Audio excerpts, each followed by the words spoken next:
আল্লাহর পবিত্র নামে শুরু করছি। আমরা তার প্রশংসা করি এবং তার মহিমা ঘোষণা করি, যেভাবে তার প্রশংসা ও মহিমা ঘোষণা করা উচিত। এবং আমরা তার সকল সম্মানিত রাসূলদের উপর শান্তি ও বরকতের জন্য প্রার্থনা করি, যার মধ্যে সর্বশেষ ও সর্বশ্রেষ্ঠ ব্ল্যাগোস্লোভ্যান নবী মুহাম্মদ সাল্লাল্লাহু আলাইহি ওয়াসাল্লামও অন্তর্ভুক্ত। আমরা বার্মিংহাম থেকে আবারও আপনাদেরকে স্বাগত জানাচ্ছি। আজ রাবিউল আউয়াল মাসের তৃতীয় দিন, ১৪৪৭ হিজরি সন। এটি পবিত্র সময়, কোনো নকল বা ভুয়া সময় নয়, পবিত্র সময়। আজ এখানে আমাদের সমাবেশটি ছোট, কারণ এটি একটি কর্মদিবস এবং এখন কাজের সময়, কিন্তু তাতে কিছু যায় আসে না। গুরুত্বপূর্ণ বিষয় হল বক্তৃতাটি প্রদান করা হচ্ছে এবং রেকর্ড করা হচ্ছে, এবং ইনশাআল্লাহ এটি পরবর্তীতে বাইরের অনেক অনেক মানুষের কাছে পৌঁছাবে। এবং আমরা আল্লাহর শুকরিয়া আদায় করি যে তিনি আমাদের আজকের এই বিষয়টি নিয়ে আলোচনা করার সুযোগ দিয়েছেন। বক্তৃতাটি সংক্ষিপ্ত হবে না, তাই নিজেকে আরামদায়কভাবে গুছিয়ে নিন। আমাদের শুরু করতে হবে প্যাক্স জুডাইকা বলতে আমরা কি বুঝি তা নির্ধারণ করে।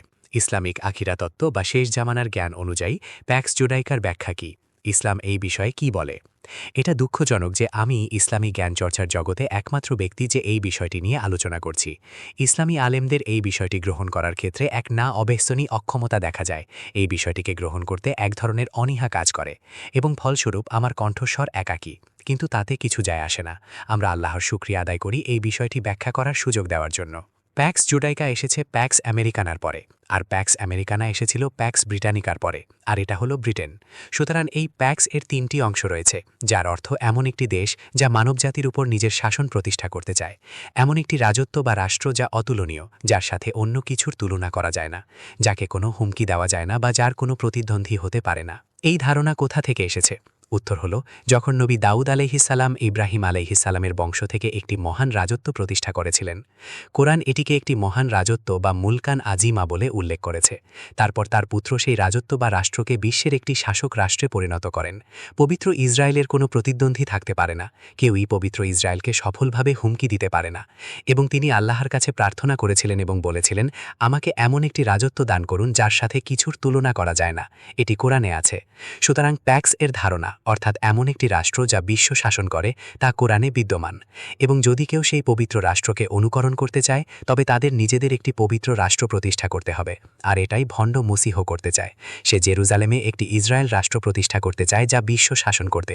এটা বোঝা খুব কঠিন নয়, এমনকি সাধারণ বুদ্ধিসম্পন্ন মানুষও এটা বুঝতে পারবে। কিন্তু তাকে জেরুজালেমে একটি ভুয়া পবিত্র রাষ্ট্র প্রতিষ্ঠার দিকে ধাপে ধাপে এগোতে হবে। এবং আমরা এখন সাহি মুসলিমে বর্ণিত নবী মুহাম্মদ সাল্লাল্লাহু আলাইহি ওয়াসাল্লামের হাদিসের দিকে ফিরে যাই, যা তমিম আদ-দারির হাদিস নামে পরিচিত, যার সাথে আপনারা সবাই পরিচিত। আমাদের নবী সাল্লাল্লাহু আলাইহি ওয়াসাল্লাম ভবিষ্যদ্বাণী করেছিলেন যে যখন সেই ভণ্ড মসীহ দাজ্জাল, যে একজন মানুষ হিসেবে আবির্ভূত হবে, মনে রাখবেন একজন মানুষ, যখন ভণ্ড মসীহকে পৃথিবীতে মুক্তি দেওয়া হবে, সে পৃথিবীতে ৪০ দিন বাস করবে। এবং যদি আপনি কোরআন মনোযোগ সহকারে অধ্যয়ন করেন, আপনি বুঝবেন যে ৪০ সংখ্যাটিকে আক্ষরিক অর্থে ৩৯+১ হিসেবে বোঝা উচিত নয়। না, একটি পবিত্র সংখ্যাতত্ত্ব রয়েছে যা ব্যাখ্যা করতে হবে, কারণ এটি প্রতীকী প্রকৃতির। সুতরাং ৪০ মানে ৩৯+১ নয়। আচ্ছা, এই বিষয়টি পরিষ্কার করার পর সে পৃথিবীতে ৪০ দিন বাস করবে। একটি দিন ১ বছরের মতো, একটি দিন ১ মাসের মতো, এবং একটি দিন ১ সপ্তাহের মতো, আর তার বাকি দিনগুলো। আমি ডক্টর ইসরার আহমেদের কাছে কৃতজ্ঞ, যিনি আমাকে মনে করিয়ে দিয়েছিলেন যে তার বাকি সমস্ত দিনগুলো, কারণ আমি বলছিলাম তার বাকি দিনগুলো। ডক্টর ইসরার আমাকে সংশোধন করে দিয়েছিলেন যে এবং তার বাকি সমস্ত দিনগুলো তোমাদের দিনগুলোর মতো হবে। সুতরাং যখন সে তার মিশনের শেষ পর্যায়ে থাকবে, তখন সে আমাদের স্থান ও কালের জগতে অবস্থান করবে, তাই আমরা তাকে সেই সময় দেখতে পাব।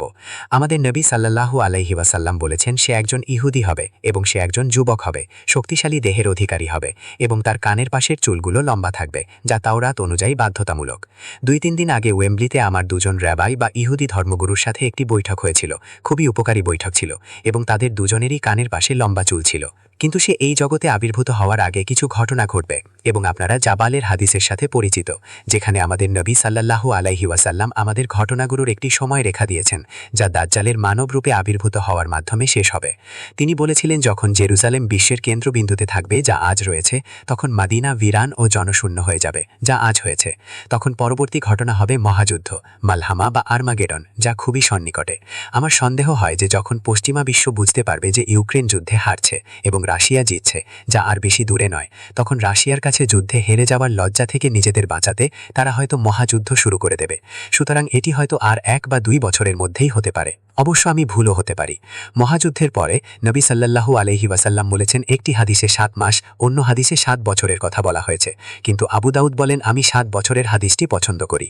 মহাযুদ্ধের পরে পরবর্তী ঘটনা হবে কনস্টান্টিনোপল বিজয়, এবং আমি পরামর্শ দিয়েছি যে একটি মুসলিম সেনাবাহিনী কনস্টান্টিনোপল জয় করবে, কোনো খ্রিস্টান সেনাবাহিনী নয়, কারণ আমাদের অটোমান সাম্রাজ্যের কিছু ভুলের সংশোধন করতে হবে।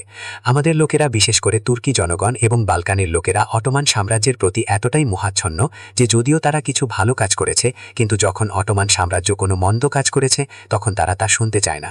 অটোমান সাম্রাজ্য 600 বছর ধরে অর্থোডক্স খ্রিস্টান বিশ্বের ওপর ভুয়া জিহাদ চালিয়েছে এবং ইসলামের জন্য একটি তিক্ত ঘৃণার উত্তরাধিকার রেখে গেছে। হ্যাঁ, এবং অটোমান সাম্রাজ্য এমনভাবে কনস্টান্টিনোপল দখল করেছিল যা কোরআনে আল্লাহর আদেশের উল্লঙ্ঘন ছিল, এবং তারপর অটোমান সাম্রাজ্য হাজিয়া সোফিয়াকে মসজিদে রূপান্তরিত করেছিল, যা কোরআনে আল্লাহর আদেশের পরিপন্থী ছিল। সুতরাং যখন মুসলিম সেনাবাহিনী কনস্টান্টিনোপল জয় করবে, আমার মতে আমরা তখন হাজিয়া সোফিয়া তাদের কাছে ফিরিয়ে দেব, যাদের এটি আইনত প্রাপ্য। কিন্তু আবারও আমি একজন একাকী কণ্ঠ, কেউই আমার পাশে দাঁড়াতে প্রস্তুত নয়। এবং যখন আমরা হাজিয়া সোফিয়াকে সেই অর্থোডক্স খ্রিস্টান বিশ্বের কাছে ফিরিয়ে দেব যার নেতৃত্বে আজ রাশিয়া রয়েছে, তখন এটি এই উম্মাহ এবং ঈসা আলাইহিস সালামের উম্মাহের মধ্যে বন্ধুত্ব ও মৈত্রী সুদৃঢ় করবে, যা আজকের বক্তৃতার শেষে আসবে প্যাক্স জুডাইকার বিরুদ্ধে একটি মাইক্রো প্রতিক্রিয়ার বিপরীতে।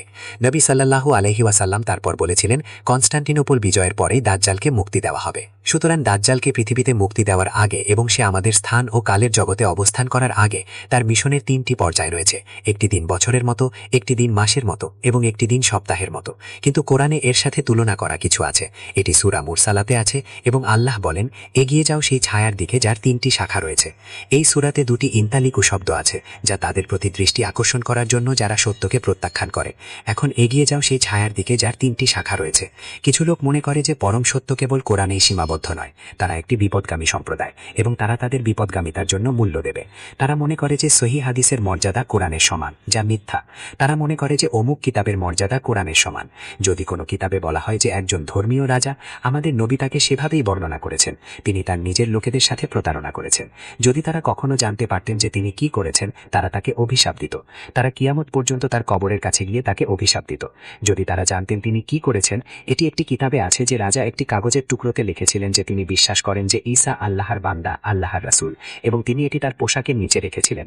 এবং তারপর তিনি লোকদের জিজ্ঞাসা করলেন, তোমরা ঈসা সম্পর্কে কি বলো? এবং তারা বলল, আমরা তাকে ঈশ্বরের পুত্র হিসেবে পূজা করি। এবং দ্বিতীয় ব্যক্তি তিনি বলেন, আমি এটি বিশ্বাস করি, এবং তিনি তার হাত তার বুকের উপর রাখলেন, যার অর্থ আমি বিশ্বাস করি যা তোমরা বলেছ, এবং আমি বিশ্বাস করি যা আমি এখানে লুকিয়ে রেখেছি। এবং আমাদের লোকেরা যাদের মাথায় বিশেষ কিছু নেই, তারা সেই গল্পটি গ্রহণ করে। তারা বলে, না না, এই হাদিসের মর্যাদা কোরআনের সমান। এবং যখন নবী সাল্লাল্লাহু আলাইহি ওয়াসাল্লাম সেই রাজার জন্য জানাজা পড়েছিলেন, তারা সবাই বলে, না না, তিনি একজন মুসলিম, তিনি শাহাদা গ্রহণ করেছিলেন, তাদের মাথায় শুধু সামান্য জ্ঞানই আছে। এটাই আজকের ইসলামিক জ্ঞানচর্চা। এবং তারপর এমন লোক আছে যারা ঘোষণা করে যে যা কিছু অমুক কিতাবে আছে তার মর্যাদা কুরআনের সমান। না, এটা মিথ্যা। কেবল কুরআনেই পরম সত্য রয়েছে। পরম সত্য কেবল কুরআনেই রয়েছে, এবং কুরআনে 2 ধরনের আয়াত রয়েছে।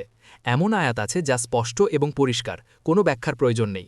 কিন্তু কুরআনে অন্য আয়াতও রয়েছে যা মুতাশাবিহাত, এবং আল্লাহ কুরআনে বলেছেন যে তোমাদের এই আয়াতগুলো ব্যাখ্যা করতে হবে। যদি আল্লাহ এটা বলেন, তিনি ওটা বুঝিয়েছেন, এটাই আসল ব্যাখ্যা। কিন্তু আল্লাহ বলেন, কেবল আল্লাহই নিশ্চিত করতে পারেন যে একটি ব্যাখ্যা সঠিক কিনা। কিন্তু এর মানে এই নয় যে আমরা ব্যাখ্যা করতে পারব না। কিন্তু যে কেউ কুরআনের ব্যাখ্যা করবে, এমনকি আপনার নাম যদি হয় অমুক, যে কেউ কুরআনের ব্যাখ্যা করবে তাকে অবশ্যই বলতে হবে আল্লাহই ভালো জানেন। আপনি সঠিক হতে পারেন এবং আপনি ভুলও হতে পারেন। আল্লাহ কুরআনে কখনো বলেননি যে ছায়ার 3টি অংশ দাজ্জাল। সুতরাং যারা বলে এটি ভুল কারণ আমরা এটি ইসলামিক জ্ঞানচর্চায় পাই না, তারা এমন একটি গণ্ডির মধ্যে বন্দী হয়ে গেছে যে এর বাইরে চিন্তা করতে পারে না। তাই আমি কুরআনের এই আয়াতটিকে, যার 3টি অংশ রয়েছে, তমিম আদ-দারির হাদিসের সাথে সংযুক্ত করেছি। যখন দাজ্জাল আবির্ভূত হবে, সে আমাদের জগতে মুক্তি পাবে। সে তার মিশন শুরু করবে প্রথম 3টি অংশের মাধ্যমে, যার পরে সে আমাদের স্থান ও কালের জগতে আবির্ভূত হবে। তাই আমি ছায়ার 3টি অংশকে ব্যাখ্যা করেছি, একটি দিন বছরের মতো, একটি দিন মাসের মতো এবং একটি দিন সপ্তাহের মতো করে। আমি এখন যা করছি তা হল ইসলামিক আখিরাত তত্ত্বের দৃষ্টিকোণ থেকে প্যাক্স জুডাইকা বলতে কী বোঝায় তা ব্যাখ্যা করছি। আমি দুঃখিত যে এত সময় নিচ্ছি, কিন্তু আমি আপনাদের সতর্ক করেছিলাম যে এটি একটি সংক্ষিপ্ত বক্তৃতা হবে না। এখন আমি এই মতামত দিয়েছি যে যখন ছায়ার প্রথম অংশ শেষ হবে এবং ছায়ার দ্বিতীয় অংশ শেষ হবে এবং তৃতীয় অংশ শেষ হবে তখন ছায়া অদৃশ্য হয়ে যাবে এবং তারপর দাজ্জাল ব্যক্তিগতভাবে আবির্ভূত হবে। সুতরাং দাজ্জাল ব্যক্তিগতভাবে আবির্ভূত হওয়ার আগে যা কনস্টান্টিনোপল বিজয়ের পরে হবে আপনি তাকে দেখতে পাবেন না, সে একটি ছায়া। কিন্তু ডক্টর ইসরার আহমেদ, আবারও আমি ডক্টর ইসরার আহমেদের কথা উল্লেখ করছি, যিনি খুব সুন্দর একটি কথা বলেছিলেন, আমার খুব ভালো লেগেছিল। তিনি বলেছিলেন আসন্ন ঘটনাগুলো তাদের ছায়া আগে থেকেই ফেলে। খুব সুন্দর কথা। আমি কোনো নির্দিষ্ট দলের নই, তাই আমার কাছে আপনার সাম্প্রদায়িকতা আনবেন না। আমি একজন আলেমের প্রশংসা করতে যাই, আমি তার প্রশংসা করি তিনি যেই হন না কেন, কারণ লোকটি খুব সুন্দর কথা বলেছেন। এখন আমি এই সিদ্ধান্তে এসেছি যে যখন দাজ্জাল তার মিশনের প্রথম পর্যায়ে ছিল, যার চূড়ান্ত লক্ষ্য ছিল জেরুজালেম থেকে বিশ্ব শাসন করা, যা একটি পবিত্র ইসরায়েল রাষ্ট্রের মতো দেখাবে, তখন দাজ্জাল আধুনিক পশ্চিমা সভ্যতা তৈরি করেছিল। এটি দাজ্জালের সভ্যতা। নবী সাল্লাল্লাহু আলাইহি ওয়াসাল্লাম বলেছেন যে দাজ্জালের কপালে কাফির শব্দটি লেখা থাকবে, এবং আমি বলি এই সভ্যতার কপালে কাফির শব্দটি লেখা আছে। এবং অনেকেই আছেন যারা পাকিস্তান থেকে ব্রিটেনে এসেছেন, তারা নন, বরং যারা এখানে জন্মগ্রহণ করেছেন এবং ব্রিটেনকে দেখেছেন, তারা আমার সাথে একমত হবেন যে এটি একটি সভ্যতা যার কপালে কাফির লেখা আছে। এবং এই সভ্যতা তারপর রহস্যজনকভাবে আমাদের প্যাক্স ব্রিটানিকা দিয়েছে, যা বিশ্বের একটি শাসক রাষ্ট্র ছিল। আমার কাছে প্যাক্স ব্রিটানিকা ব্যাখ্যা করার সময় নেই, কারণ আপনি নিজেই সেই গবেষণা করতে পারেন। এবং তারপর আমি দেখলাম যে প্যাক্স ব্রিটানিকার একটি তীব্র আবেশ ছিল। ব্রিটেনের একটি আবেশ ছিল, আপনি জানেন আবেশ কি, এবং সেই আবেশ ছিল পবিত্র ভূমি। এবং সেই আবেশ বেলফোর ঘোষণার মাধ্যমে চূড়ান্ত রূপ নেয়, এবং ব্রিটিশ সেনাবাহিনী তারপর জেরুজালেম জয় করে, এবং ব্রিটেন তখন লিগ অফ নেশনস দ্বারা পবিত্র ভূমির নিয়ন্ত্রণকারী রাষ্ট্র হয়ে ওঠে। আপনার উচিত হোমওয়ার্ক করা এবং এই সমস্ত ইতিহাস জানা। এবং তারপর ব্রিটেন 1917 থেকে 1948 সাল পর্যন্ত জেরুজালেম এবং পবিত্র ভূমির উপর শাসন করে, এবং তারপর ব্রিটেন সেই শিশু অর্থাৎ ইসরায়েল রাষ্ট্রের জন্মের প্রসাবদিত করে, পবিত্র ভূমির প্রতি একটি আবেশ এবং পবিত্র ভূমিকে সমর্থন করা। এবং তারপর এমন একটি সময় এলো যখন ক্ষমতা হস্তান্তর করতে হয়েছিল, ব্রিটেনকে অস্তাচালে যেতে হয়েছিল। প্যাক্স ব্রিটানিকা শেষ হলো এবং নতুন ব্রিটেন পুরানোটির একটি ছায়া মাত্র। এবং তারপর এলো প্যাক্স আমেরিকানা। কিন্তু প্যাক্স আমেরিকানা কেবল ব্রিটেনের মতো বিশ্ব শাসন করে না, এবং মার্কিন ডলার এখন বিশ্বের প্রধান মুদ্রা হয়ে ওঠে, যেমন ব্রিটিশ পাউন্ড একসময় ছিল। কিন্তু যুক্তরাষ্ট্রেরও পবিত্র ভূমির প্রতি একই আবেশ রয়েছে। এবং আমরা বলি যে দাজ্জাল এখন তার মিশনের দ্বিতীয় পর্যায়ে রয়েছে। কিন্তু আমি এই কথা 25 বছর ধরে বলে আসছি। আমি 25 বছর আগে জেরুজালেম ইনবা কোরআন লিখেছিলাম, এবং ইসলামী জ্ঞানচর্চার জগৎ আমার বইয়ের প্রতি কোনো প্রতিক্রিয়া জানাতে অস্বীকার করেছে। তারা অক্ষম। আমি জানি না তাদের কি হয়েছে, তারা প্রতিক্রিয়া জানাতে অস্বীকার করে, কেবল নীরব থাকে। এটা 25 বছর আগের কথা। এবং তারপর আমি বলেছিলাম যে প্যাক্স আমেরিকানা চিরকাল থাকতে পারে না, এমনকি ডোনাল্ড ট্রাম্পের সাথেও নয়, যিনি আমেরিকাকে আবার মহান করতে চান, যার অর্থ তিনি প্যাক্স আমেরিকানা পুনরুদ্ধার করতে চান। এবং সেই কারণেই আমেরিকান যুদ্ধজাহাজ এখন ত্রিনিদাদ ও টোবাগোর উপকূলে রয়েছে, যেখান থেকে আমি এসেছি, কারণ তারা ভেনিজুয়েলায় শাসন পরিবর্তন করতে চায়, তাদের পেশি শক্তি প্রদর্শন করে। এটাই প্যাক্স আমেরিকানা। কিন্তু ডোনাল্ড ট্রাম্প তা করতে পারবেন না। মার্কিন ডলার এখন হাসপাতালের ইন্টেন্সিভ কেয়ার ইউনিটে আছে, এটি লাইফ সাপোর্টে আছে। এটি অনেক আগেই ভেঙে পড়ার কথা ছিল। হ্যাঁ, এবং তারা এটা জানে। এটি একটি ভুয়া ব্যবস্থা, একটি প্রতারণাপূর্ণ মুদ্রা ব্যবস্থা যা মানবজাতির সম্পদ লুট করার জন্য ব্যবহৃত হয়েছে। সুতরাং তাদের কাছে যা আছে তা রক্তের দাকা। তাহলে প্যাক্স আমেরিকানার পরে কি আসে, যা বিশ্বের নতুন শাসক রাষ্ট্র হবে এবং যা 3টি অংশের মধ্যে তৃতীয়টি হবে? আমার উত্তর হলো ইসরায়েল। এবং আমার উত্তরটি যৌক্তিক, কারণ দাজ্জাল নিজেকে ইসরায়েল থেকে মসিহা হিসেবে ঘোষণা করতে চায়। কিন্তু যদি আপনি বলেন না না এটা চীন, আমার কোনো তর্ক করার দরকার নেই। এটা আপনার মতামত এবং ওটা আমার মতামত, এবং আল্লাহই ভালো জানেন। এটি হলো প্যাক্স জুডাইকা শব্দটির একটি সংক্ষিপ্ত ব্যাখ্যা। ভালো, যদি আমি ভুল হই, আমাকে এই বক্তৃতায় খুব সাবধানে কথা বলতে হবে, কারণ এই বক্তৃতাটি সারা বিশ্বে পৌঁছাবে, এবং আমার সমালোচকের কোনো অভাব নেই, একেবারেই না। সালাফিরা আমার পদ্ধতিকে তাদের পুরো সালাফি বিশ্বের জন্য হুমকি মনে করে। সুফিরা বিরক্ত এবং ক্রুদ্ধ। কেন সে নিজেকে সুফি বলে না? কারণ তার শিক্ষক একজন সুফি ছিলেন, মাওলানা ডক্টর মুহাম্মদ ফজলুর রহমান আনসারি, এবং তার শিক্ষক মাওলানা মুহাম্মদ আব্দুল আলিম সিদ্দিকী একজন সুফি ছিলেন। আমি সুফিবাদকে দিনের একেবারে হৃদয় মনে করি, এবং আমি সুফিবাদকে সংজ্ঞায়িত করি অন্তরীণ চোখ দিয়ে দেখতে পারার ক্ষমতা হিসেবে। এটাই সুফিবাদ। কিন্তু আমি এমন কোনো সুফি ধর্মীয় অনুষ্ঠানকে সমর্থন করতে চাই না যা সুন্নার উপর ভিত্তিত নয়। তাই আমি আমার সময় বাঁচাই। আমার সমালোচকের অভাব নেই। তাই আমার প্রশ্ন তাদের কাছে, যদি আমি ভুল হই, তাহলে ইসলামিক আখিরাত তত্ত্ব থেকে আমার দেওয়া ব্যাখ্যা ছাড়া আর কোন ব্যাখ্যাটি আধুনিক পশ্চিমা সভ্যতার উত্থানের ঘটনাটিকে ব্যাখ্যা করে, যা মানব ইতিহাসে একটি অনন্য সভ্যতা? বিশ্বের এই অংশটি আগে কখনো ইতিহাসের মঞ্চে হাঁটেনি, এবং হঠাৎ করে বিশ্বের এই অংশটি আবির্ভূত হয়ে বিশ্ব দখল করে নেয়। হিন্দু সভ্যতা যা হাজার হাজার বছরের পুরানো, এবং হিন্দুরা তাদের সভ্যতা এবং এর অর্জন নিয়ে গর্বিত। হিন্দু ধর্মে একটি মহান দর্শন রয়েছে, এবং তবুও এই সভ্যতা হিন্দু ধর্মকে নিয়ে জাদুঘরে পাঠিয়ে দেয়। চীনাদের একটি গর্বিত সভ্যতা, মহান সভ্যতা রয়েছে, এবং চীনারা তাদের সভ্যতা নিয়ে গর্বিত, এবং তবুও এই আধুনিক পশ্চিমা সভ্যতা চীনা সভ্যতাকে নিয়ে জাদুঘরে পাঠিয়ে দেয়। সমস্ত সভ্যতা, ইসলামিক সভ্যতা সহ এখন ইতিহাসের জাদুঘরে পাঠানো হয়েছে। কে বলেছিল এই কথা? আর্নল্ড টয়েনবি, অন্যতম শ্রেষ্ঠ ব্রিটিশ ইতিহাসবিদ। কোন বইয়ে? Civilisation on trial. আপনাকে অবশ্যই সেই বইটি পড়তে হবে। তাই এখন যদি আপনি বলেন আমি ভুল, আমাকে বলুন পবিত্র ভূমির প্রতি আবেশ নিয়ে আধুনিক পশ্চিমা সভ্যতার উত্থানের ব্যাখ্যা কি? প্যাক্স ব্রিটানিকার উত্থান এবং প্যাক্স আমেরিকানার উত্থানকে কি ব্যাখ্যা করে? একটি প্যাক্স ব্রিটানিকা যেখানে ব্রিটিশ পাউন্ড বিশ্ব শাসন করে, একটি প্যাক্স আমেরিকানা যেখানে মার্কিন ডলার আন্তর্জাতিক মুদ্রা হয়ে ওঠে। আমার কাছে এর থেকে বেশি এগোনোর সময় নেই, তাই এটাই তাদের প্রতি আমার চ্যালেঞ্জ। এগিয়ে আসুন এবং ব্যাখ্যা করুন। এখন আমরা সবসময় এই ধারণা পোষণ করেছি যে তৃতীয় পর্যায়, যা আমরা প্যাক্স জুডাইকা বলে মনে করি, তা মহাযুদ্ধ না হওয়া পর্যন্ত ঘটবে না, এবং আমরা বলেছিলাম এর প্রমাণ হলো প্যাক্স ব্রিটানিকা থেকে প্যাক্স আমেরিকানাতে রূপান্তরের জন্য প্রথম বিশ্বযুদ্ধ এবং দ্বিতীয় বিশ্বযুদ্ধের প্রয়োজন হয়েছিল। তাই আমি মহাযুদ্ধের জন্য অপেক্ষা করছিলাম, এবং কেবল তখনই প্যাক্স জুডাইকা প্যাক্স আমেরিকানার স্থলাভিষিক্ত হবে। তাহলে আমি কেন আমার মত পরিবর্তন করেছে? একজন জ্ঞানী ব্যক্তি বলেন কেবল পাথরই পরিবর্তন হয় না। তাই আমার যদি মনে হয় আমি আমার মত পরিবর্তন করতে চাই, তাহলে আমার সেই অধিকার আছে। আমি এই সিদ্ধান্তে এসেছিলাম যে আমি ভুল ছিলাম এবং প্যাক্স জুডাইকা এসে গেছে যখন আমি প্রমাণ দেখলাম যে ইসরায়েল পুরো বিশ্বকে অমান্য করছে। ইসরায়েল পাত্তা দিচ্ছে না, এমনকি যদি পুরো বিশ্বের জনমত ইসরায়েলের বিরুদ্ধে চলে যায়। ইসরায়েল এগিয়ে যাবে এবং ইসরায়েল হয়তো সমস্ত ফিলিস্তিনিদের হত্যা করবে যদি তাদের হত্যা করতে হয়, অথবা যাদের হত্যা করতে পারে তাদের হত্যা করবে এবং বাকিদের দাস বানাবে। এবং ইসরায়েল ইরানকে পারমাণবিক কর্মসূচি চালিয়ে যেতে দেবে না, এমনকি যদি এর জন্য পুরো মধ্যপ্রাচ্যকে ধ্বংস করতে হয় এবং বিপর্যয় ডেকে আনতে হয়।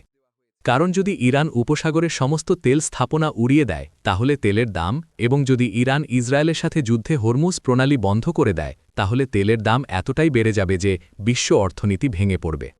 তাই যখন আমি ইসরায়েলকে দেখলাম, যা আগে সব সময় পর্দার আড়ালে কাজ করত, গোপনে কাজ করত এবং কখনো স্বীকার করত না আমরা এটা করেছি, না না না, যখন আমি দেখলাম ইসরায়েল এখন তার কৌশল পরিবর্তন করছে এবং ইসরায়েল প্রকাশ্যে স্পষ্টভাবে পরিষ্কারভাবে কথা বলছে, হ্যাঁ আমরা এটা করতে যাচ্ছি, আক্রমণ করার আগেই ঘোষণা করছে যে আমরা ইরানকে আক্রমণ করতে যাচ্ছি।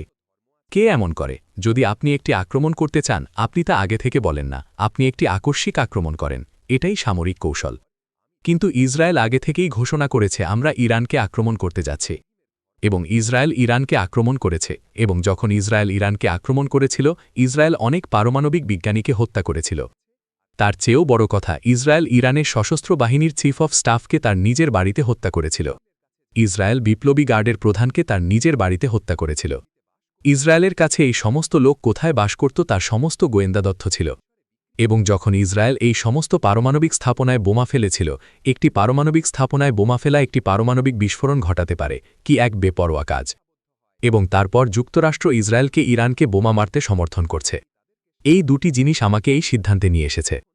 প্রথমত, গাজায় চলমান গণহত্যা বিশ্ব জনমতের কোনো তোয়াক্কা না করে, যেন ফিলিস্তিনিরা তুচ্ছ কোনো প্রাণী, তারা মানুষ নয়।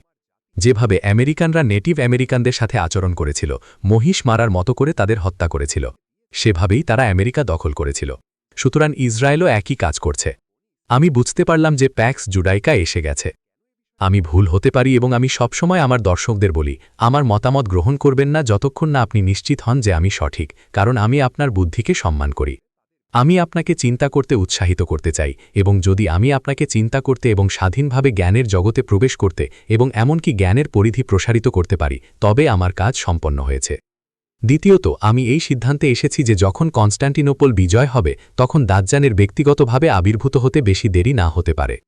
মহাযুদ্ধ থেকে কনস্ট্যান্টিনোপল বিজয় পর্যন্ত সময়কাল মাত্র প্রায় 7 বছর। তাহলে কনস্ট্যান্টিনোপল বিজয় থেকে দাজ্জালের আবির্ভাব পর্যন্ত সময়কাল 700 বছর কেন হবে? এটা আমার কাছে যৌক্তিক মনে হয় না। তাই আমি এই সিদ্ধান্তে এসেছি যে কনস্ট্যান্টিনোপল বিজয় থেকে দাজ্জালের আবির্ভাব পর্যন্ত সময়কাল এবং মহাযুদ্ধ থেকে কনস্ট্যান্টিনোপল বিজয় পর্যন্ত সময়কাল এবং এখন আমাদের কাছে বিজয়ের আগে যে সময় বাকি আছে তা প্যাক্স জুডাইকার জন্য খুব কম সময়। যখন আমরা একটি বছরকে একটি মাসের সাথে এবং একটি সপ্তাহের সাথে তুলনা করি তখন এটি মেলে না। সুতরাং এটা মেনে নেওয়া আরও যৌক্তিক যে মহাযুদ্ধ ঘটার আগেই প্যাক্স জুডাইকা শুরু হয়ে গেছে। ভালো, এই কারণে আমি আমার মত পরিবর্তন করেছি। কিন্তু আমিই একমাত্র নই যে এভাবে চিন্তা করছি। আমাকে ফরাসি প্রেসিডেন্ট ম্যাক্রনকে প্রশংসা করতে হবে। আমাকে ব্রিটিশ প্রধানমন্ত্রী, তার নাম সম্ভবত স্টারমার, তাকে প্রশংসা করতে হবে। আমাকে ইউরোপীয় ইউনিয়নকে প্রশংসা করতে হবে, যা এখন ফ্রান্স এবং ব্রিটেনকে অনুসরণ করছে, যে ফ্রান্স এবং ব্রিটেন স্বীকার করেছে, হ্যাঁ এটা প্যাক্স জুডাইকা, এবং এটা আমাদের বিব্রত করবে। আমরা ফ্রান্স এবং ব্রিটেনে একটি প্রতিক্রিয়ার মুখোমুখি হতে যাচ্ছি যা আমাদের সরকারগুলোকে উড়িয়ে দিতে পারে যখন ইসরায়েল গাজায় হত্যাযজ্ঞ চালিয়ে যাবে, ফিলিস্তিনিদেরকে কীটপতঙ্গের মতো নির্মূল করবে। সেটা আসছে। তাহলে আমরা কি করতে পারি? যাকে বলা হয় ড্যামেজ কন্ট্রোল বা ক্ষতি নিয়ন্ত্রণ। আমাদের শাসন ব্যবস্থাকে ফ্রান্স ব্রিটেন ইত্যাদিতে জনমতের রোষ থেকে বাঁচাতে যখন লন্ডনে ৩-৪ মিলিয়ন মানুষ মিছিল করবে, যখন ইসরায়েল আরও মানুষ হত্যা শুরু করবে। ইসরায়েল সবেমাত্র একটি হাসপাতালে আক্রমণ করে ৭ জন সাংবাদিককে হত্যা করেছে। ইসরায়েলে ইতোমধ্যে প্রায় ২০০ জন সাংবাদিক নিহত হয়েছে এবং ইসরায়েলিরা হত্যা চালিয়ে যাচ্ছে। ফ্রান্স এবং ব্রিটেন বুঝতে পেরেছে, যদি আমরা কিছু না করি, নেতানিয়াহু আমাদের এমন এক যাত্রায় নিয়ে যাবে যার শেষে আমাদের নিজেদের লোকেরাই আমাদের ধ্বংস করবে, আমাদের নিজেদের লোকেরাই আমাদের বিরুদ্ধে রুখে দাঁড়াবে। আমরা কি করব? উত্তর, একে বলা হয় ক্ষতি নিয়ন্ত্রণ। ম্যাক্রন ঘোষণা করেছেন যে সেপ্টেম্বরে, যা আগামী মাস, ফ্রান্স জাতিসংঘে সাধারণ পরিষদ ব্যবহার করে ফিলিস্তিন রাষ্ট্রকে স্বীকৃতি দেবে। এটি একটি কূটনীতিক পদক্ষেপ, কিন্তু এর প্রচারণা মূল্য যথেষ্ট। এবং স্টারমার ঘোষণা করেছেন যে যদি ইসরায়েল তার নীতি পরিবর্তন না করে, যা সম্ভব, তাহলে ব্রিটেনও ফ্রান্সের মতো একই কাজ করবে। এটি ফিলিস্তিনি জনমতের প্রতি সহানুভূতি নয়, এটি ক্ষতি নিয়ন্ত্রণ, একটি বীমা তৈরি করার চেষ্টা যা আপনাকে বাঁচাবে। তাহলে প্যাক্স জুডাইকা যদি এসে গিয়ে থাকে, তাহলে এর পরে কি হবে? প্যাক্স জুডাইকার সাথে আমরা কি ধরনের বিশ্বের প্রত্যাশা করতে পারি? আমরা জানি প্যাক্স ব্রিটানিকার সময় বিশ্ব কেমন ছিল, সেটা আপনাদের গবেষণার বিষয়। আপনারা জানেন প্যাক্স আমেরিকার সময় বিশ্ব কেমন ছিল। এটা আল্লাহর একটি রহমত ছিল যে আমি দর্শনশাস্ত্রে স্নাতকোত্তর করার পর এবং পাকিস্তানে আল আলেমিয়া ইনস্টিটিউট অফ ইসলামিক স্টাডিজে পড়াশোনা শেষ করার পর আমি 2টি বিশ্ববিদ্যালয়ে আন্তর্জাতিক সম্পর্ক নিয়ে পড়াশোনা করতে গিয়েছিলাম, কারণ আন্তর্জাতিক সম্পর্ক ইসলামিক আখিরা তত্ত্ব অধ্যয়নের জন্য অন্য যে কোনো বিষয়ের চেয়ে আমার জন্য বেশি মূল্যবান। তাই আমি আপনাদের মধ্যে যারা আলেম হতে চান তাদের পরামর্শ দিতে চাই যে আপনারা আন্তর্জাতিক সম্পর্ক অধ্যয়নের জন্য কিছু সময় উৎসর্গ করুন। এখন এরপরে কি হবে? আমাদের বেশি দিন অপেক্ষা করতে হবে না।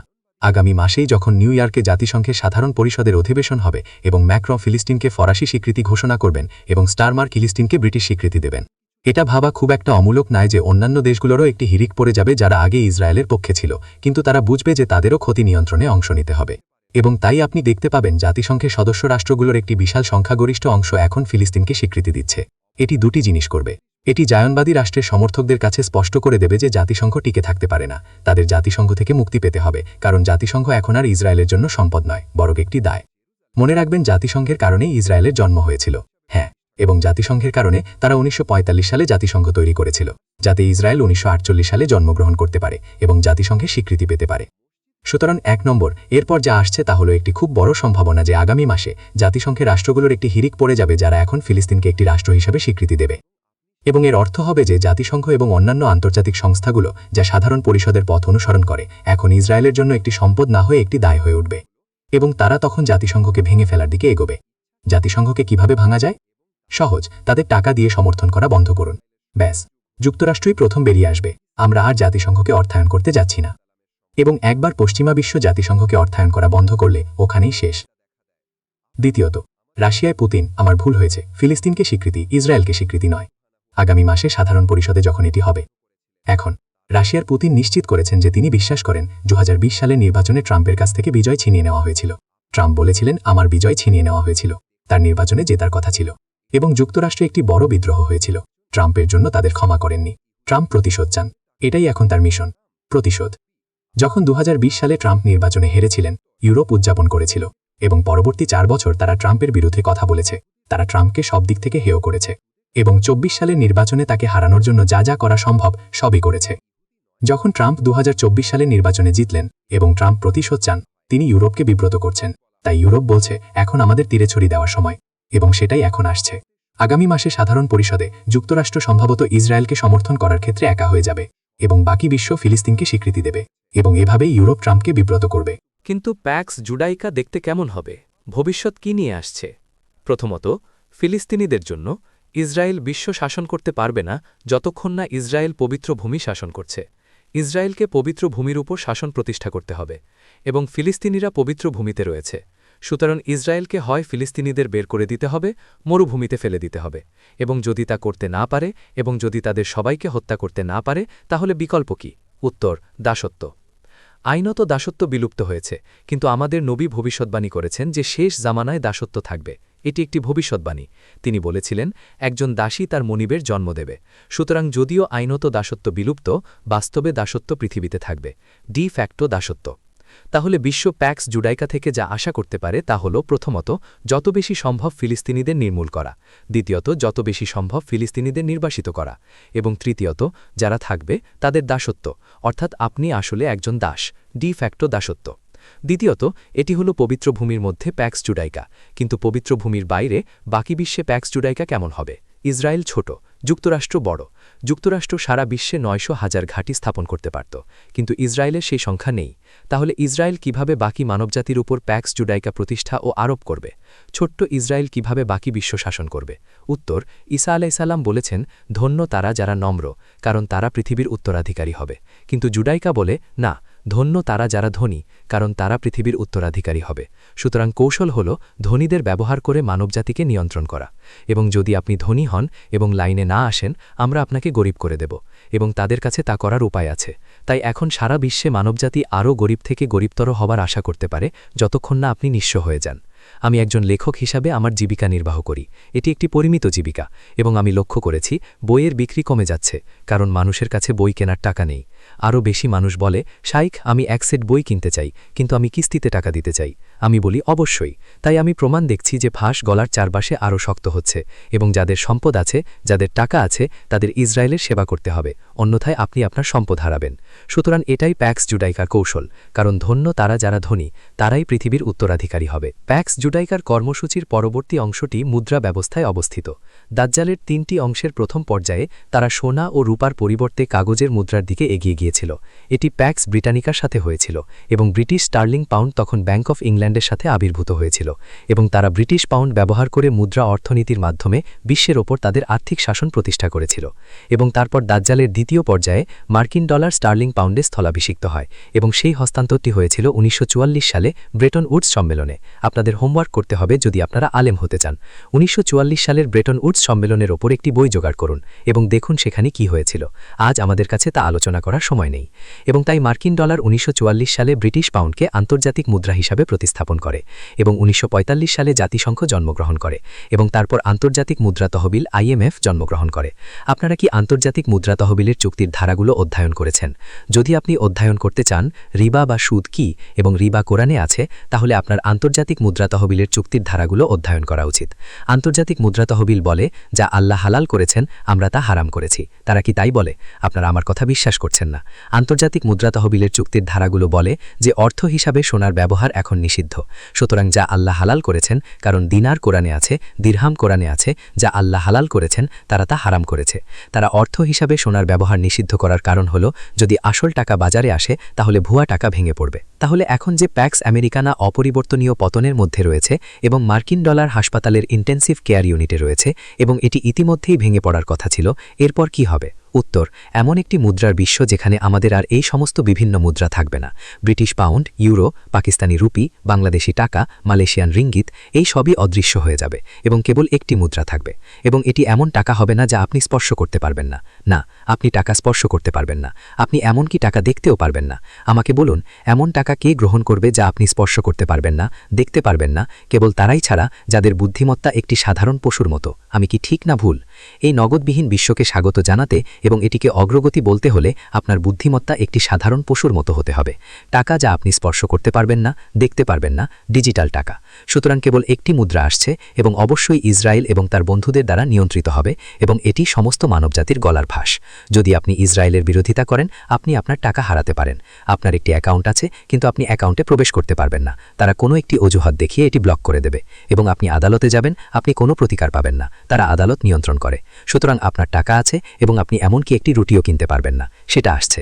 তাহলে এখন যা আসছে তা কেবল ইসরায়েলের পক্ষে মানবজাতির ওপর ধনীদের শাসনই নয়, বরং ডিজিটাল মুদ্রার একটি মুদ্রা ব্যবস্থা, যার মাধ্যমে ইসরায়েল বিশ্ব শাসন চালিয়ে যাবে। কিন্তু এর পাশাপাশি ইসরায়েলের প্যাক্স জুডাইকার জন্য আরও কিছু কর্মসূচি রয়েছে।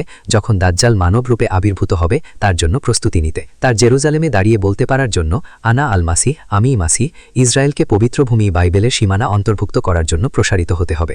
তাওরাত বলে যে পবিত্র ভূমি মিশরের নদী থেকে ইউফ্রেটিস নদী পর্যন্ত বিস্তৃত। কোরআন ও হাদিস এটি সমর্থন করে না। সুতরাং ইসরায়েলকে নিয়ন্ত্রণ নিতে হবে। প্রথমত আপনি প্রক্সির মাধ্যমে নিয়ন্ত্রণ নেন, এবং তারপর আপনি প্রকৃত নিয়ন্ত্রণ নেন। সেই কারণেই ইরাকের সাদ্দাম হোসেনের শাসনকে যেতে হয়েছিল, সেই কারণেই আসাদকে যেতে হয়েছিল, যাতে আপনি সিরিয়ায় একটি অনুগত রাষ্ট্র পেতে পারেন। আপনার এখন সিরিয়ায় একটি অনুগত সরকার আছে, যা ইসরায়েলের প্রতি অনুগত, যেখানে আসাদের সরকার ইসরায়েলের প্রতি অনুগত ছিল না। যারা বুঝতে চায় না, তারা আমার মতামতের বিরোধিতা চালিয়ে যেতে পারে। এখন আমরা ইসরায়েলের সীমানার পর্যায়ক্রমিক সম্প্রসারণ আশা করতে পারি। আমি বিশেষজ্ঞ নই যে আপনাকে বলবো তারা কিভাবে এগোবে। সামরিক সামরিক বিশেষজ্ঞকে তা করতে হবে। আমি কেবল বলতে পারি যে প্যাক্স জুডাইকা এখন আমাদের দেখাবে ইসরায়েলের সীমানার একটি পর্যায়ক্রমিক সম্প্রসারণ। দ্বিতীয়ত, নবী দাউদ ও সুলাইমান আলাইহিমুসসালাম দ্বারা প্রতিষ্ঠিত পবিত্র ইসরায়েল রাষ্ট্র ঐশ্বরিক প্রজ্ঞা দ্বারা একটি রাজতন্ত্র ছিল।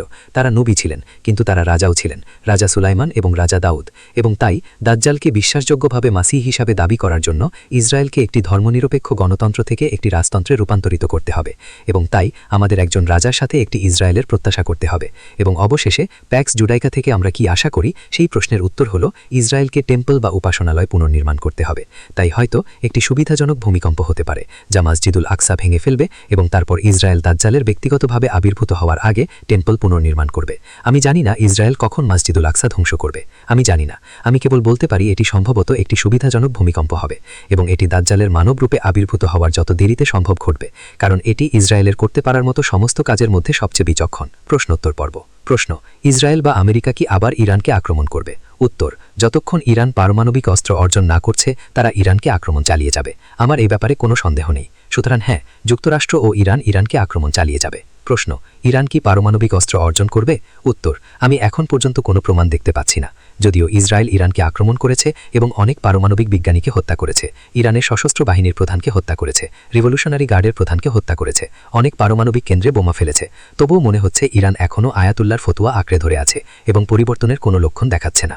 যদি ইরান পরিবর্তনের সিদ্ধান্ত নেয়, তবে তাদের প্রথম কাজ হবে পারমাণবিক অপসারণ চুক্তি থেকে বেরিয়ে আসা, এবং ইরান এখনও তা করেনি। তাই আমি আশাবাদী নই যে ইরান একটি পারমাণবিক শক্তি হয়ে উঠবে। প্রশ্ন: কোন ঘটনা মালহামা বা মহাযুদ্ধ শুরু করবে? উত্তর: আমি সন্দেহ করি এটি একটি ফলস ফ্ল্যাগ বা মিথ্যা অজুহাতের আক্রমণ হবে। এটি রাশিয়ার ওপর হবে নাকি যুক্তরাষ্ট্রের ওপর আমি জানি না, কিন্তু যেহেতু এটি একটি ফলস ফ্ল্যাগ আক্রমণ হবে, কেউ জানে না কখন এবং কোথায় এটি ঘটবে।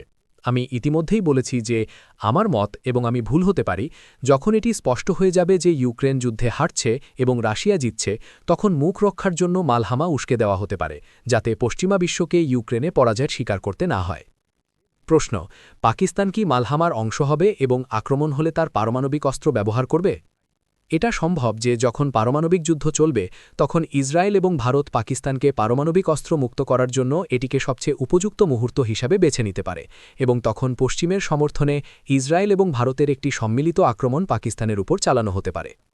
তারা পাকিস্তানকে পারমাণবিক অস্ত্র মুক্ত করতে সফল হবে কিনা তা বোঝা আমাদের জন্য কঠিন হওয়া উচিত নয়, কারণ যারা পাকিস্তানের উপর শাসন করে, সরকার এবং সশস্ত্র বাহিনী, তারা ইসলাম ধর্মের সাথে বিশ্বাসঘাতকতা করেছে।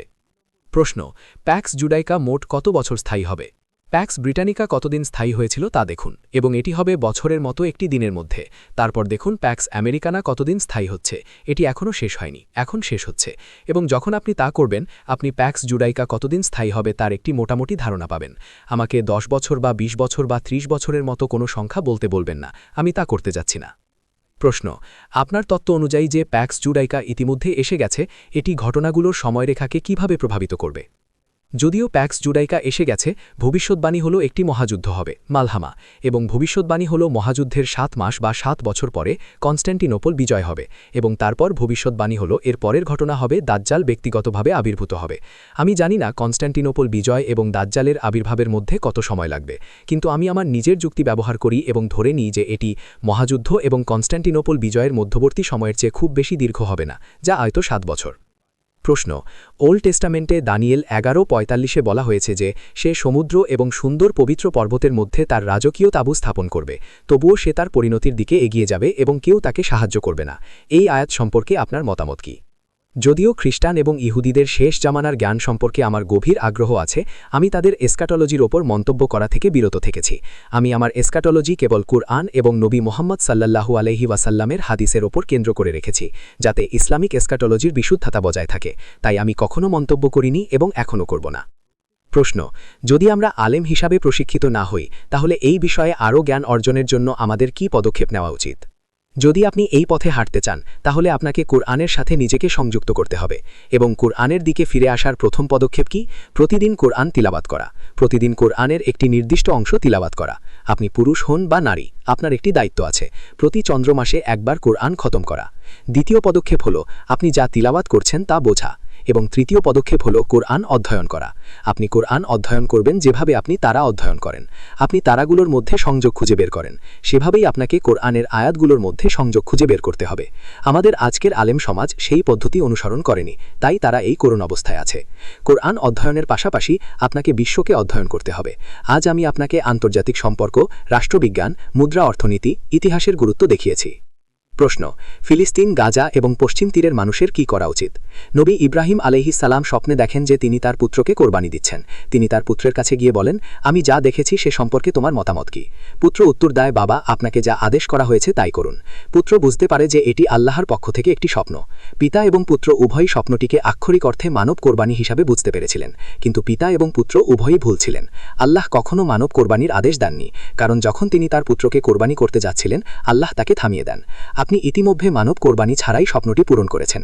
স্বপ্নটি কখনও মানব কোরবানির দাবি করেনি। তাহলে ইব্রাহিম আলাইহিস সালামের এই স্বপ্নের তাৎপর্য কি? এটি একটি মুতাশাবিহাত আয়াত, যার ব্যাখ্যা প্রয়োজন। আমি আমার ব্যাখ্যা দিয়েছি যে এই স্বপ্নটি একটি ভবিষ্যৎবাণী। আল্লাহ আপনাকে জানাচ্ছেন যে এই পুত্রের বংশধর একদিন কোরবানি হবে, এবং সেই কোরবানি আমার মতে এখন ঘটছে। আরবদের কোরবানি দেওয়া হবে, ফিলিস্তিনিদের দিয়ে শুরু করে, এবং আমরা এটি থামাতে পারব না, কারণ আল্লাহ বলেছেন এটি ঘটবে। কিন্তু যারা ইসরায়েলের আক্রমণে মারা যাবে তারা জান্নাতে যাবে। প্রশ্ন: আমরা যারা পশ্চিমে বাস করি, আমাদের কাদের সাথে জোট করা উচিত? যদি আপনি পশ্চিমে বাস করেন এবং পশ্চিম থেকে বেরিয়ে আসতে না পারেন, তাহলে জোট করার পরিবর্তে শহরগুলো থেকে বেরিয়ে যান, গ্রামাঞ্চলে যান এবং ছোট ছোট সম্প্রদায় গড়ে তুলুন। খামার তৈরি করুন, পশু পালন করুন এবং খাদ্য রোপণ করুন। নিশ্চিত করুন যে আপনি স্বাধীনভাবে নিজেকে টিকিয়ে রাখতে সক্ষম। আপনার অবশ্যই একটি স্বাধীন জলে সরবরাহ থাকতে হবে, এবং এটাই বেঁচে থাকার সেরা উপায়। আমি এই কথা 25 বছর ধরে বলে আসছি। যখন আপনি তা করবেন, তখন আপনি সমমনা খ্রিস্টান, ইহুদি, হিন্দু এবং বৌদ্ধদের সাথে বন্ধুত্ব এবং জোট গড়ার কথা ভাবতে পারেন, যারা ধর্মীয় জীবনযাপন করতে চায় এবং আপনার প্রতি বিদ্বেষী নয়। প্রশ্ন: ব্রিক্স এবং প্যাক্স জুডাইকার মধ্যে কি সম্পর্ক? ব্রিক্স প্যাক্স জুডাইকার একটি প্রতিদ্বন্দ্বী, কারণ ব্রিক্স সেই মুদ্রা ব্যবস্থাকে চ্যালেঞ্জ করছে যা প্যাক্স জুডাইকাকে সমর্থন করে। তাই ব্রিক্স হয়তো জাতিসংঘের মতো পরিণতির সম্মুখীন হতে পারে। তারা ব্রিক্সকে অন্তর্ঘাত করার চেষ্টা করতে পারে, কারণ এটি ইসরায়েলের জন্য একটি হুমকি। প্রশ্ন: একটি বহুমেরু বিশ্ব কি প্যাক্স জুডাইকাকে প্রভাবিত করবে? অবশ্যই করবে, এবং সেই কারণেই তারা মালহামা চায়। মালহামার অন্যতম উদ্দেশ্য হল বিশ্বকে দুটি পরাশক্তি শাসন থেকে মুক্ত করা। তাদের চিন্তা হল পারমাণবিক যুদ্ধ পরবর্তী বিশ্ব এমন একটি বিশ্ব হবে যেখানে ইসরায়েল বিশ্ব শাসনের দাবি করতে পারবে। সুতরাং মহাযুদ্ধের পরে একটি বহুমেরু বিশ্ব থাকবে না। প্রশ্ন: চীন এবং রাশিয়া কি আসলে নিয়ন্ত্রিত বিরোধী শক্তি? একেবারেই না। আমি বিশ্বাস করি রাশিয়া পশ্চিমা সাম্রাজ্যবাদ, পশ্চিমা নারীবাদ এবং এই সব অর্থহীন ধারণাকে প্রত্যাখ্যান করার ক্ষেত্রে আন্তরিক। আমি বিশ্বাস করি রাশিয়ানরা তাদের অর্থোডক্স খ্রিস্টান ধর্মে ফিরে আসার ক্ষেত্রে আন্তরিক। দ্বিতীয়ত চীন। আমি বিশ্বাস করি চীন তার সভ্যতার প্রতি অনুরাগের ক্ষেত্রে আন্তরিক। চীনা সভ্যতা নিয়ে গর্বিত, এবং তাদের সভ্যতার প্রতি গর্বের কারণেই চীন জায়নবাদী বিশ্ব ব্যবস্থার সামনে মাথা নত করবে না। আজকের এই অধিবেশনে অংশগ্রহণ করার জন্য আপনাদেরকে অনেক ধন্যবাদ। আল্লাহ আপনাদেরকে নিরাপদে বাড়ি ফেরার তৌফিক দান করুন, এবং আমরা যেন অন্য কোনো দিন আবার মিলিত হতে পারি ইনশাআল্লাহ।